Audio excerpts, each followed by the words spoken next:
মাহানুর আমরা কোথায় যাচ্ছি? ড্রিম হলিডে পার্কে। মারিয়াম আমরা কোথায় যাচ্ছি বাবা? ঘুরতে।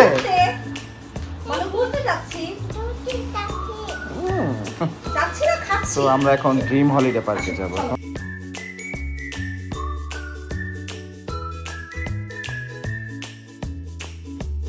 Welcome to dream holiday park. আমরা এখন চলে আসছি ড্রিম হলিডে পার্কে। অনেক কষ্ট হয়েছে আসতে, তার কারণ রাস্তার মধ্যে প্রচণ্ড জ্যাম ছিল। আমরা কাশপুর হয়ে আসছি নরসিংদীর দিকে। ওখানে রাস্তার অবস্থা খুবই খারাপ, যেমন ভাঙ্গা তেমন জ্যাম, মানে একদম অবস্থা খারাপ। তো আমাদের প্রচুর ক্ষুধা লাগছে, তো এখানে আমরা খাওয়া দাওয়া শেষ করেছি। ভিতরে যে ড্রিম হলিডে পার্কের ভিতরে যে রেস্টুরেন্ট আছে সেটা আমার জানা ছিল না, জানলে আমি ভিতরেই খাইতাম, কারণ আমি কখনো ওখানে আসি নাই। সো আমরা এখান থেকে খাওয়া দাওয়া করে সরাসরি চলে গেলাম টিকিট কাউন্টারের দিকে। তো আমরা এখান থেকে টিকিট কেটে নিলাম, এই যে টিকিট কাউন্টার ড্রিম হলিডে পার্কে, পার পার্সন 350 করে। সো আমরা যেহেতু লেটে আসছি, লেটে আসার কারণে যেটা হয়েছে ওয়াটার পার্ক বন্ধ, ড্রিম হলিডে পার্কে ঢুকে গেছি। ঢুকলেই প্রথমেই যেটা চোখে পড়লো সেটা হচ্ছে পৃথিবী। সাইডে আছে হাতির ভাস্কর্য। মারিয়াম খুব এনজয় করছে। দেখা যাক সামনে কি আছে, আমরা সবই দেখাবো আপনাদের।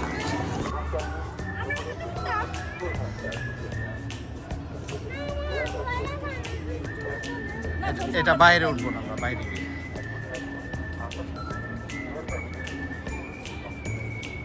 ভিতরের পরিবেশটা কিন্তু অনেক সুন্দর। এটা হচ্ছে একটা রেসিং কারের,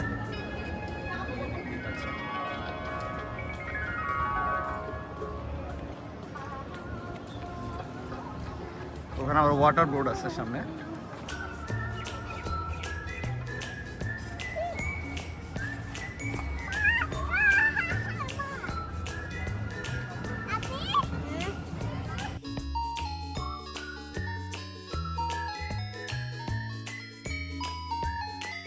সো আমরা এখন চলে আসছি 4 জনে।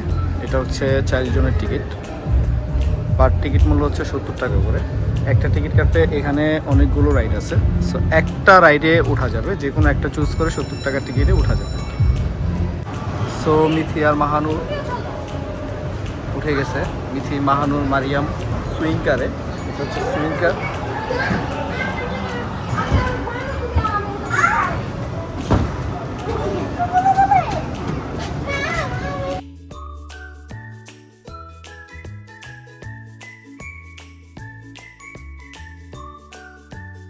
আমরা এখন সুইং কারে আছি, আমি, মারিয়াম, মাহানুর।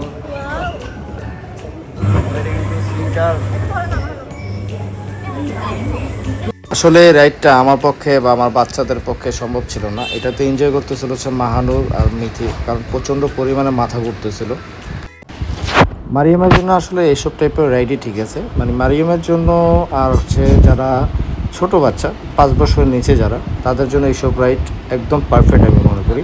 কারণ একটু রিক্সের রাইডগুলোতে না ওঠানোই ভালো, বাচ্চা ভয় পায়। এটাতে মারিয়াম ভালো এনজয় করতেছিল। নিজে দেখতেই পাচ্ছেন একটা রোবট। ও আসলে এইসব টাইপের রাইড বেশি পছন্দ করে। ও আপিকে ডাকতেছে। আর এই স্পেসটা হচ্ছে বাচ্চাদের kid zone, free kid zone, মানে এটাতে ওরা যতক্ষণ মন চায় ততক্ষণ এনজয় করতে পারবে। সো আমি এই সুযোগটা ওদের করে দিয়েছি যেন ওরা একটু এখানে ফ্রিডম খেলাধুলো করতে পারে।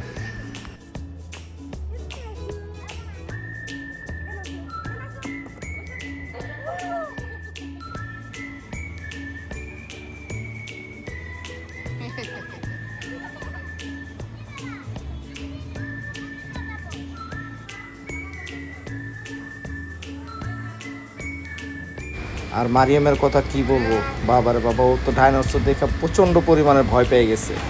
ঠিক আছে, পরে ডাইনোসরটা বন্ধ করে দিতে বলছি, ওটা আর্টিফিশিয়ালি নড়ে চড়ে। তো ওটা দেখে মানুষ খুব ভয় পেয়ে গেছিলো মারিয়ামের। তো মনে করছিল যে আসলে এটা রিয়েল। আসলে তো এটা রিয়েল না, এটা জাস্ট একটা পুতুল ডল, ঠিক আছে, রোবটের মতো আর কি। এই যে যে ডাইনোসরটা দেখতে পাচ্ছেন, এটাকে দেখি এটা মারিয়াম খুব ভয় পেয়ে গেছিলো। তারপর আমরা বললাম যে এটাকে অফ করে দেওয়ার জন্য। সো এখানে বাচ্চা এনজয় করতেছে, আর ও এনজয় মানে আমাদের এনজয়। অনেকদিন ধরে বাচ্চা বের করা হয়নি, তো আমরা এটা প্ল্যান করে আর কি বের হয়েছিলাম।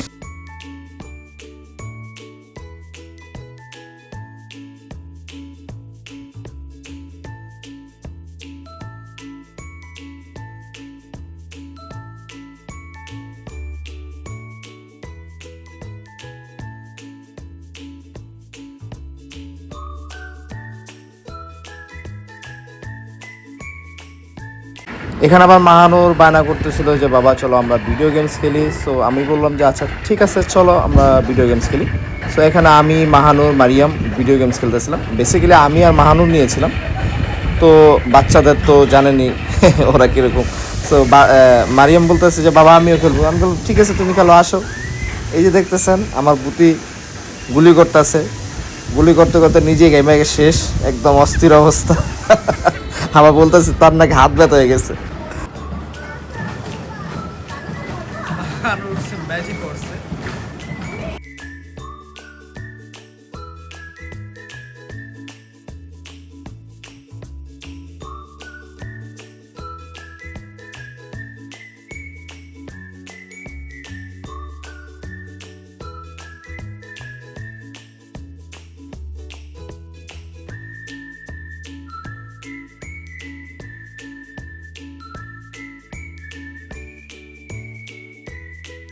তবে এতটুকু বলতে পারি, ওরা মাহানুর আর হচ্ছে ওর মা এই রাইডটিতে সবচেয়ে বেশি মজা করেছে আমি যতটুকু বুঝতে পেরেছি। এটা হচ্ছে রিভার বোট জোন। এই জোনটা এত সুন্দর, মানে পুরো পার্কের মধ্যে এই ওয়াটারল্যান্ড আর হচ্ছে এই রিভার সেকশনটা, মানে জাস্ট ওয়াও। এই জায়গাটা অনেক সুন্দর। আমরা এখানে গিয়েছি, এখান থেকে টিকিট নিয়েছি। টিকিট নিয়ে আমরা পুরো লেকটা ঘুরেছি। এখানে একটা আদর্শ গ্রাম আছে, জীবন্ত পশুর আর কি, যেমন সিংহ, হাতি, এগুলোর একটা দৃশ্য আছে অনেক সুন্দর। মায়াবী হরিণ আছে এখানে, আছে অনেক সুন্দর সুন্দর জিনিস আছে, মানে এটা বলার মতো না যে এতটাই সুন্দর। এখানে একটা টাইটানিকের ভাস্কর্য দেওয়া আছে, জ্যাক অ্যান্ড রোজের। ঠিক আছে, আমরা সব কিছু দেখেছি, ঘুরেছি, ভালো লেগেছে। বাট এখানে যে সমস্যাটা সেটা হচ্ছে যাতায়াত সমস্যা। ঠিক আছে, মানে আমরা যদি শনি একরা বা দেখা যাচ্ছে সাইনবোর্ড থেকে যদি যাই, সেক্ষেত্রে কাশপুর থেকে শুরু করে একদম মানে বুলতা গাউসিয়া পর্যন্ত যে রোডটা, এই রোডটা খুবই বাজে অবস্থা। এতটাই বাজে অবস্থা যে এটা না বললেই নয়, মানে খুবই বাজে অবস্থা। সো সবাই ভালো থাকবেন। আসসালামু আলাইকুম, আল্লাহ হাফেজ।